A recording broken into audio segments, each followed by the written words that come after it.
కేసీఆర్ ఏడున్నాడు? ప్రధాన ప్రతిపక్ష నాయకుడు ప్రభుత్వాన్ని నిలదీయాలి కదా. కిషన్ రెడ్డి ఏడున్నాడు? కిషన్ రెడ్డి ఏ ప్రచారాలలో తిరిగిండు? కేసీఆర్ ఎక్కడున్నాడు? నేను నా మంత్రులను అందరినీ, ఒక్క మంత్రిని కాదు, మా ఉప ముఖ్యమంత్రిని, సాగునీటి పారుదల శాఖ మంత్రిని, మా ఎక్సైజ్ అందరు మంత్రులను, మా వ్యవస్థ మొత్తం ఇక్కడనే ఉంది. నేను యాజ్ ఏ టీమ్ లీడర్ అక్కడి నుంచి మినిట్ టు మినిట్ పరిశీలించుకుంటూ మా టీంకి అందరికీ నేను సూచనలు చేస్తున్నా.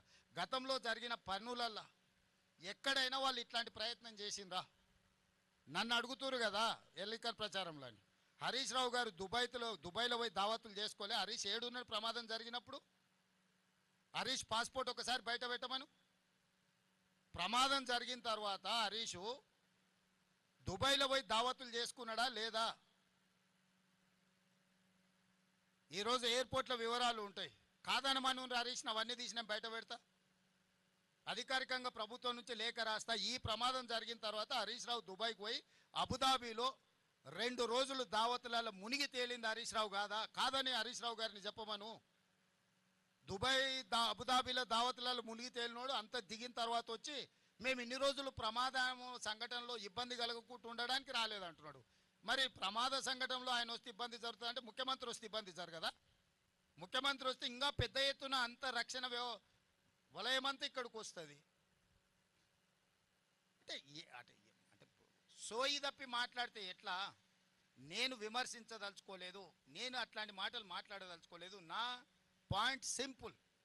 అత్యంత దురదృష్టకరమైన ప్రమాదం జరిగింది. ప్రమాదం నుంచి ఎట్లా బయటపడాలి, ప్రమాదంలో నష్టపోయిన కుటుంబాలను ఎట్లా ఆదుకోవాలి, జరిగిన సంఘటన నుంచి ఎట్లా బయటకు రావాలని మేము ప్రయత్నం చేస్తుంటే ఎట్లా బురద జల్లాలి అని వాళ్ళ మెదడులో ఉన్న బురదంతా తీసి మంత్రుల మీద. ఉత్తమ్ కుమార్ రెడ్డి గారు నాకంటే ఎక్స్పర్ట్. వాళ్ళు దేశం కోసం సైన్యంలో పనిచేసిన వాళ్ళు, సైన్యంలో పనిచేసిన అనుభవాన్ని మొత్తం ఉపయోగించి ఈరోజు ఈ సమస్యని అడ్రస్ చేసిన. నేను వచ్చుంటే కూడా ఈ స్థాయిలో ఇన్ని ఏజెన్సీలను నేను పూల్ చేయలేకపోతుంటే, ఇన్ని ఏజెన్సీలను పిలవాలన్న ఆలోచన కూడా నాకు రాకపోతుండే. ఉత్తమ్ కుమార్ రెడ్డి గారికి ఉన్న ఆర్మీలో ఏదైతే అనుభవం ఉందో, ఒక సైనికుడిగా పనిచేసిన ఉత్తమ్ కుమార్ రెడ్డికి ఇట్లాంటి క్రైసిస్ని ఎట్లా అడ్రస్ చేయాలనో హీఈస్ ఎక్స్పర్ట్ ఆన్ దట్. ఆయన ఇక్కడ కూర్చొని సైట్లో కూర్చొని మానిటరింగ్ చేస్తే అసలు అర్థం పర్థం లేకుండా మరీ ఇంత దిగజారి మాట్లాడుతున్నారు. ఎందుకు ఇట్లా తయారయ్యారు? అధికారం కోల్పోయినారు సరే, కానీ మైండ్ కూడా కోల్పోయారా? అసలు ఏమైనా పిచ్చి పట్టిందా? అయింది వీళ్ళకి దయ్యం పట్టిందా? అబ్దుల్లా ఏదైనా మన నల్లమల్లలో ఈ దయ్యాలు వదిలించేటోళ్ళు ఉంటారు కదా, ఏమన్నా ఏ పాకులతోనే ఏమన్నా చెప్పి, నీకు తెలుసు కదా కొంతమంది భూత వైద్యులు, వాళ్ళతోనే ఏదైనా చెప్పి